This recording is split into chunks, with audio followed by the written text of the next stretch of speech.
মাঝে, মাঝে নিজের উপরে বিশ্বাস হয় না যে এত সুন্দর ডেকোরেশন আমি করতে পারি। তো আমি যখনই আমার একটু ভালো লাগে তখনই আমি নিখুঁতভাবে কেকের উপর ডিজাইন করার জন্য বসে পড়ি।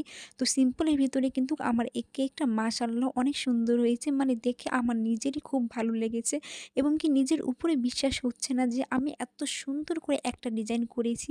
তো যাই হোক আমার কাছে কিন্তু ডিজাইনটা সিম্পলের ভিতরে আলহামদুলিল্লাহ খুব ভালো লেগেছে।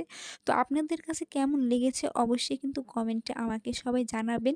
আর আজকে কিন্তু এই কেকটা অর্ডার ছিল একদম ভোলার থেকে। মানে কি ঢাকা থেকে ভোলার দেশে আমাদের একজন যাবে। তো সে কিন্তু এই কেকটা অর্ডার দিয়েছিল এবং কি তার সাথে কিন্তু এই কেকটা নিয়ে যাবে। তো আমার খুব ভালো লাগে যে আমার হাতের কেক ঢাকা থেকে একদম পুরা সইসে দেশে যাবে। সত্যি এটা অবিশ্বাস করা হলেও কিন্তু এটা সত্যি। তো যাই হোক তো এই কেকটা কিন্তু দেখে আমার অনেক ভালো লেগেছে এবং কি কাস্টমারও তো অনেক পছন্দ করেছে। আলহামদুলিল্লাহ আমিও খুব খুশি হয়েছি যে কাস্টমারও পছন্দ করেছে।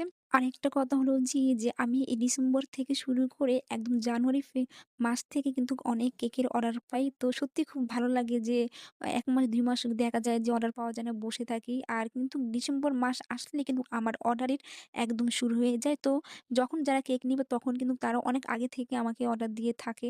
যে বলে যে, "আপু আমার এমন তারিখে একটা কেক লাগবে, তুমি সুন্দর করে বানিয়ে দিও।"